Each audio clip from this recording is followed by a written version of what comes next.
Morning, everybody. Another pretty tough week in the state Senate. Monday, the Republican majority made a decision to move forward a constitutional amendment on right to work. Tuesday, I had to go down to Senator Kubley's office. His wife, Pat, was here cleaning out his office.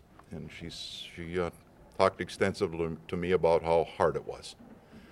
So sometimes I think you got to remind yourself what's important. But clearly, tough week for the Senate.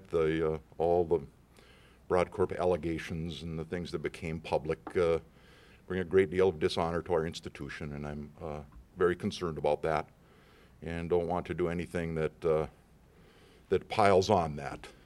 It's not a good time for the Minnesota State Senate. But I'm troubled by the fact that we're 50 days into a legislative session where I think there was general agreement at the beginning that this session was going to be about jobs and trying to put Minnesotans back to work, and we haven't created one yet. And the governor has really announced his jobs package twice, once early in the session. Representative Thissen and I stood with him in the governor's reception room and talked about his jobs tax credit, and then again in his supplemental budget release. He again asked them to pass a jobs proposal and reiterated his concern about getting a bonding bill passed so that the construction industry can get to work on those projects this year, and still nothing happening there. And I was very troubled to hear Senator Ortman's comment that passing voter ID is such a high priority. I think she used the word high priority in their caucus. I just think they have lost their way and are out of touch with where real Minnesotans are. I mean, I think real Minnesotans want this legislature to roll up their sleeves and try to set the table for some economic growth that'll put Minnesotans to work, and we're mired down in all this other stuff. And so just a bit disappointed. I guess I would ask them, let's pass the governor's jobs proposal and a bonding bill, and everybody just go home. We're doing nothing but damage to the institution that I think all of us have a serious responsibility to protect. So that's all really I probably have to say today. Well, I mean, I think it's becoming clearer and clearer as we move through the legislative session that there really are fundamental differences in the priorities between the Republicans and the Democrats this year. Senator Bakk hit on a few. We've been focused very much on jobs, addressing foreclosures, addressing those middle-class issues, and actually putting ideas forth that'll get after those things, specific ideas. And they haven't made much progress, and instead we have seen an undue focus on constitutional amendments and the wrong priorities. But two events this week, I think, really do stand out in that regard. Yesterday, for a couple days this week, but yesterday we had the vote on draining the reserves to shift that money over to the other debt we owe, to a debt we owe on the IOUs on the schools. We offered amendments that would have paid that in full over time and would have used closing corporate loopholes to do that, and the Republicans refused to do that and instead chose a very irresponsible approach to this idea of paying back the schools. That's unfortunate, but it does show where the difference of the priorities are. And you know, to be fair to the Republicans, they, I think, truly believe that making sure that we do everything we can for corporations is what's best for the state of Minnesota.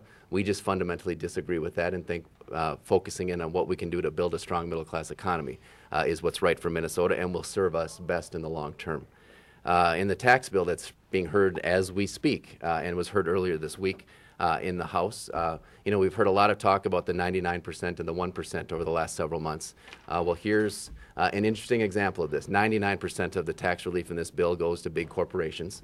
1% goes to residential property tax relief, and it's paid for by raising taxes on renters. That, again, is misplaced priorities for the state of Minnesota, and contrary to where I think most Minnesotans think we ought to be falling. Commissioner Franz was testifying in committee just now, and he said what we ought to do is actually have a balanced approach to these things. But again, the Republicans, I truly do believe, think that doing everything they can to get out of the way of corporations is the direction to go. and more power to them, and that's the discussion I think we'll have to have in the state of Minnesota over the next several months, whether doing that, getting out of the way of corporations, or favoring middle-class families is the right choice for our state. Just a couple of other things, that I want to focus on. We do have the voter ID coming up next week. Contrary to what the speaker and other leadership folks say, it continues to be undue attention in that, and I'm glad Senator Ortman finally let the cat out of the bag a little bit on that and said it is a high priority for the Republicans to do this, a higher priority, I think, than moving forward on jobs and the economy. And just one other thing that I think is worth mentioning, there's a proposal moving through in the data privacy bill that would allow corporations, private corporations, to mine the data of fishing licenses, hunting licenses, boat licenses. This includes the data of adults, it includes the data of minors that get that information, and allow those agencies to sell that information to corporations to use for marketing purposes or for whatever else they want to use that information for. I think that's a very scary proposition. I'm surprised that that the Republicans, who are so concerned about privacy in most other contexts, are moving forward on that issue, and I understand from folks that it's really a top priority for the leadership to move this through. And so I think that that's something we should keep an eye on next week as the legislative session continues. Again, it fits in with, in some sense, their priority on getting out of the way and helping corporations, but I think it has much larger implications than that. Who's the lead Republican on that measure? I believe, it's in the omnibus data privacy bill, and I'm not sure if Representative Holberg or Representative Scott is actually carrying that bill. I should say, it is very nice to be here today together. Okay? Senator Bakk, what do you mean by that? Explain what you mean by that, Senator. Well, I mean,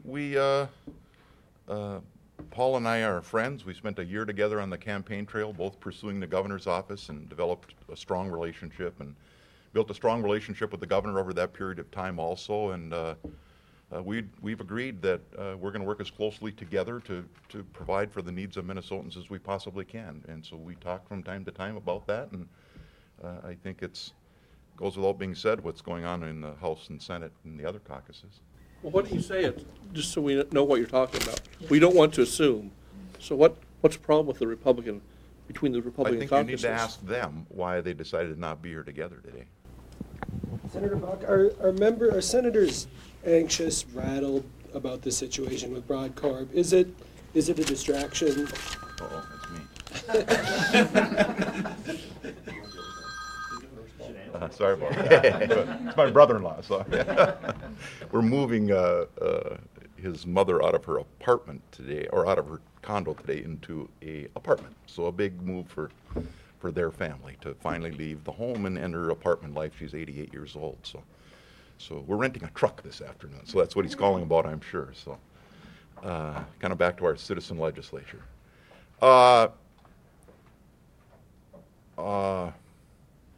I think we all have to be very careful about what gets said relative to the Broadcorp issue. I know very little more than what's been reported that he's actually disclosed in his filing with the Attorney General's office. I don't know how much of it. It's not a distraction to me, but I'm not in charge. I can't tell you how much of a distraction it might be to the majority leader, and I guess my only request of them is let's make sure we protect people's privacy that's required under law, and honor the rules of the state Senate as they're written as we move forward with this. And I certainly don't want to do anything that puts the Senate in any position of additional liability. So probably don't have anything more to say about that. How much impact does it have on the fall elections, potential impact on both sides, Senator? I don't know. I think this election's already was teed up in July, with a historic government shutdown and $2.7 billion in borrowing from schools and eliminating the homestead credit and cuts to hospitals and nursing homes and residential group homes and personal care attendants and a 14% cut to our higher educational institutions. I mean, you can go down that list, and I think that literature was written a long time ago. I don't know that this is something that plays out in the campaign I care more about what legislators' priorities are to move Minnesota forward. Are you worried, Mr. Leader, that Mr. Broadcorp's depositions, whether they be real or attempted, will include some Democrats? No, I mean, it just is what it is. I mean, any citizen has a right to sue their employer, and that's what he's doing. And you know. Senator, what did Michael Broadcorp mean for the Republican Party in the Senate? What was his role, and who had more power, he or Amy Koch? You know, you'd have to ask one of them. I really don't know. When Senator Senjum was here, he was asked about the liability that this case could have, and last time we saw when there was a deficit in the Senate, it came out of the Democrat hide. If there's a liability here, how great could the liability be? I believe it's 1.5 million, and if it's the case, Cal Ludeman may be exacerbating the situation by actually calling blackmail and extortion as he has publicly, which could extend the liability. And with Representative Thissen being a lawyer, he might actually be able to help in this, but what kind of liability are we looking at? Well, I don't think the Senate's done anything wrong. I mean, he was an at-will employee. He signed a document when he was hired that said he was an at-will employee.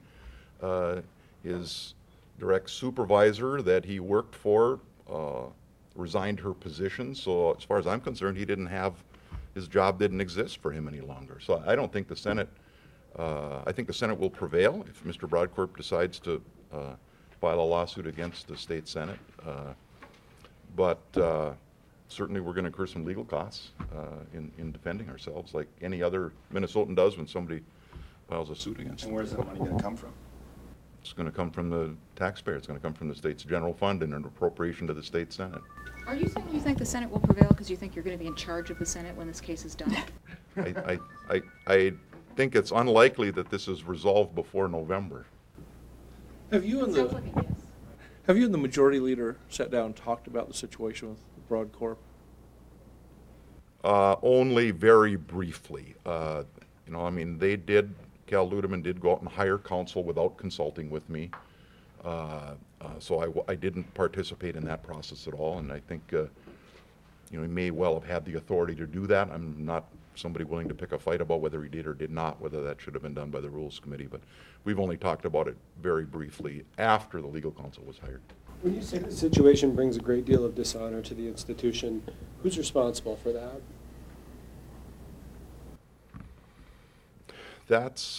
It's certainly not the Democrats, and exactly how you would assess the blame among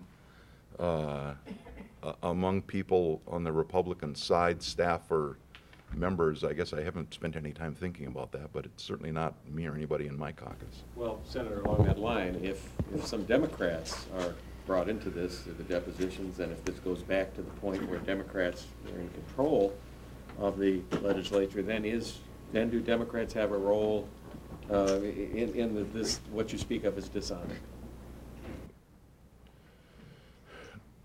No, I don't believe so. And I'm not going to speculate what Michael Broadcorp is or is not going to do. I don't, you know, there's no Democrats named in his filing with the Attorney General's office. There are some Republican senators and a Republican staffer, a couple of Republican staffers, I guess, named. But His lawyer said they wanted to depose members of both sides of the aisle. Maybe lawyer Thissen can talk about you can't be compelled to give a deposition, can you, unless it gets far enough that a judge forces people to do so? I'm sure there's going to be legal procedures before that, a motion to dismiss or something like that, before you would get to the discovery phase. But that's about all I would be able to speculate about it. So you wouldn't expect Democrats would I have be no sitting idea. down for I have no idea. Senator Bakk, can you tell us what the status is on the ethical complaint against Senator Jeff Michel? well, I think most people are probably wondering whether it's pertinent any longer, him having made a decision to not run. I mean, if that decision is final and binding on him, I don't know. I've seen people make decisions to not run and then reconsider them. So I don't know that that's final and binding, but that's where we are today. And my one concern about it is, about a potential complaint is that it somehow could lead to some revelations that might impact potential litigation. So I think that's certainly something that people probably hadn't contemplated before relative to a complaint. Is it in the process? No. On the Viking Stadium, do you think the Republican leaders, Senator Senjum, Speaker Zellers, need to take a greater role in this? And if so, how and when do they need to act? Well, I guess the action's in the Senate. I actually, a couple of weeks ago, I don't know if bumped into is the right word. I was in the parking ramp of the SOB and Kurt Zellers Hopefully not bumped into. drove in. Drove in. It would have totaled his car if he had bumped into me, maybe. Huh? And I actually suggested to him a couple of weeks ago maybe the four leaders ought to get together and find out if we're going to do this or not. And that didn't happen. And I told him that's what I was going to tell the press that I thought needed to happen, and that was a couple of weeks ago. And nobody asked me last Friday, so I didn't tell you I told him that. But Kurt did call me this week, and he's, Tom, that idea he had of the leaders getting together, I'm thinking more about it. And he actually did say that he thought that one of his staffers would try and set something up with me, at least, I felt. But that hasn't happened. So, I don't think it's fair to say that the Viking Stadium issue is dead. I believe a Viking Stadium bill moved out of committee this morning, probably while you were here. I think it's the bill Chamberlain has. But that's a completely different. It's still Well, a stadium bill. it's a stadium bill, and it's amendable. So I don't think it would be fair to say that just because Senator Rosen's bill might not have met the committee deadline, there may well have been a bill that met the committee deadline. That's a stadium bill, and certainly is amendable. Can you take that a step further? Have you heard that there may be a move to amend the Chamberlain bill with the Rosen bill? No, that is just purely, I just know a bill moved out this morning, and I just know that, kind of nothing's ever dead around here. Have you made that suggestion to Senator Rosen? No. Have you and the majority leader and Rosen talked about stadium since you folks were sponsoring this? Senator, well, let me back up. I thought the bill should have been introduced months ago. And I finally quit going to the working group meetings because they clearly were going no place. I mean, this bill did not have to be perfect upon introduction. Few bills are. Bills are amended along the way. And why there was this notion that somehow every I had to be dotted in this bill before there could even be an introduction. I signed those bill jackets without reading one sentence of that bill because what's in there doesn't matter. What matters is at some point you got to put a vehicle on the table to start moving through the committee process. And why it took like 14 months to figure out what the bill number was going to be, because the number is the only thing that matters. And now for people to say, oh, we need more time to read the bill. We just received it. Oh, come on. It does lead me to believe that people aren't very serious about this. And I think that's disappointing. I think a lot of Minnesotans are probably disappointed about that. Do you think the Speaker of the House is serious about this issue? I do not know. I do not know. Paul might have a better idea than I do. Back to my question, have you met with Senjum and Rosen on this? I quit going to the Viking group meetings a long time ago because it didn't look like it was going anywhere. Have you met with them recently, in the last couple of weeks? No. Okay, thank you. I'd like to ask Leader Thissen, what is your sense of the Speaker? He's being, I think by most accounts, fairly coy on this at this point. What do you think's really inside his head on the Viking Stadium? Well, I'm not going to try to speculate what's inside anybody else's head, especially in the Capitol. But I would say that, the Speaker has a lot of power. And it's not just the stadium bill. He keeps talking about how constitutional amendments aren't his priority.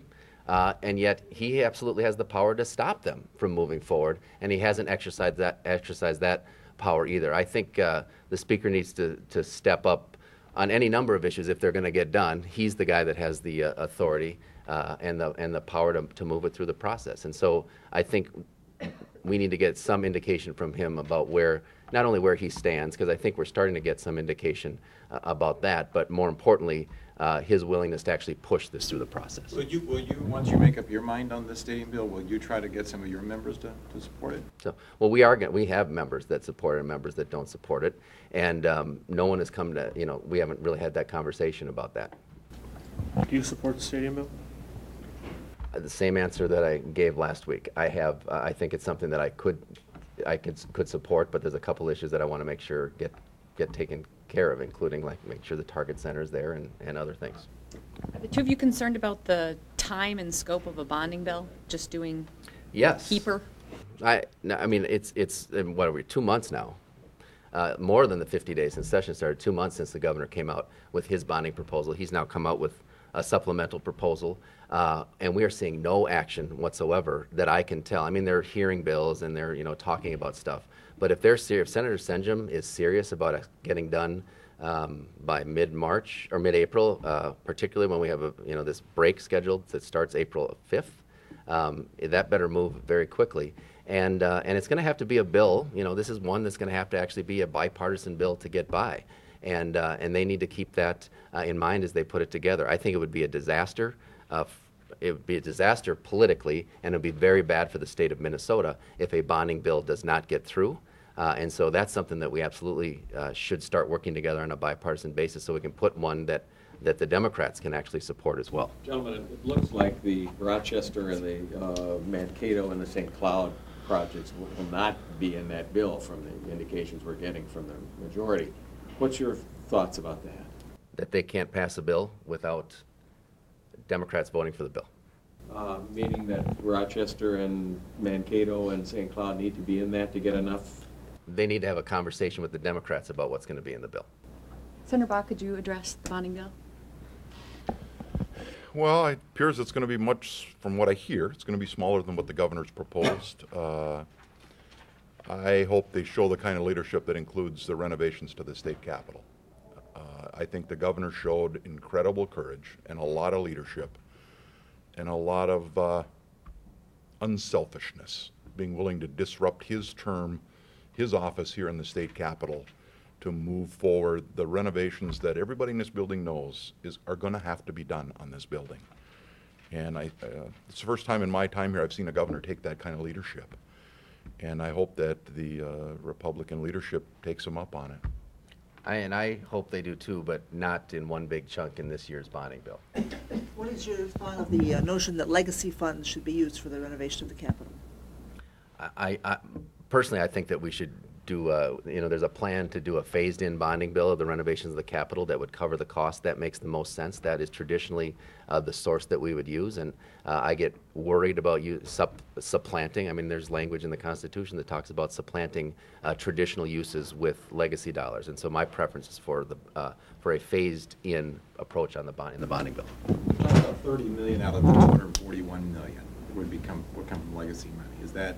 Is it not the amount, it's just the principle that you're talking about there? Oh, well, and the legality.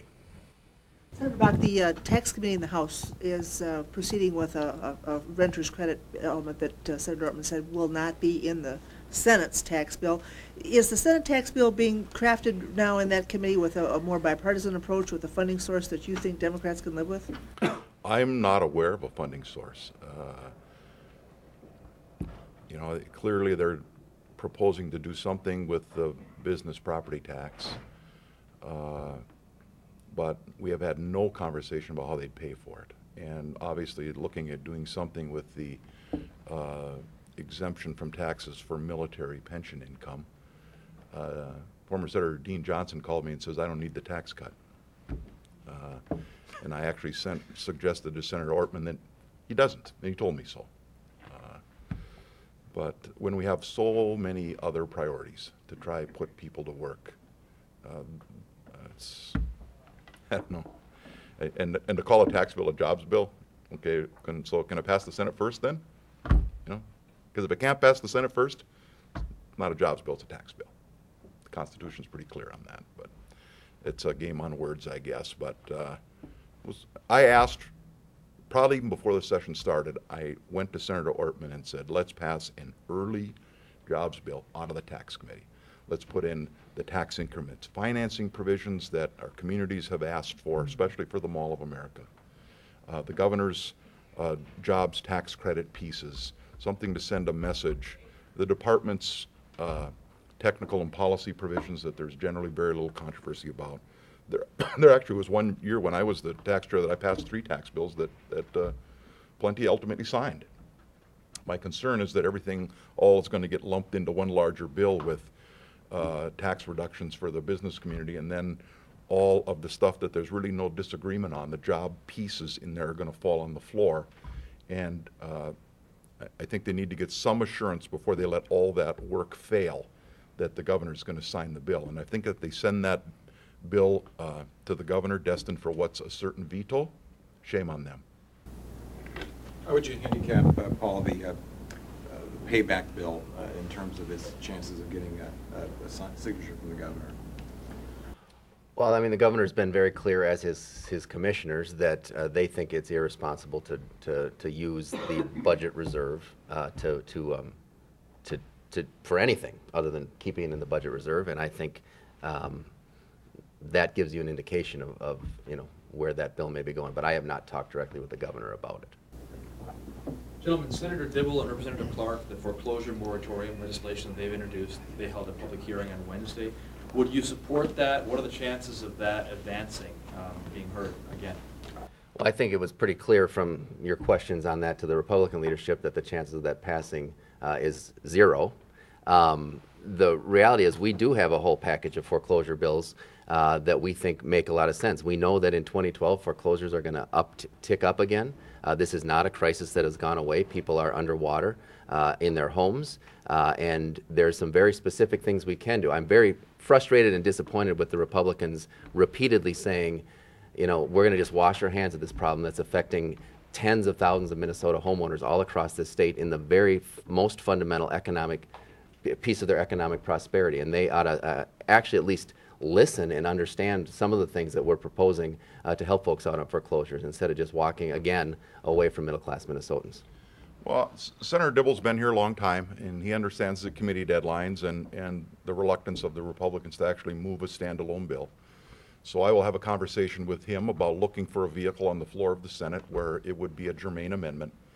And we'll find out if Republicans on the floor of the Senate care about people that are in foreclosure. Leader Bakk, should voters even care about the private lives of lawmakers? Arguably, it has nothing to do whether they vote up or down on a given bill.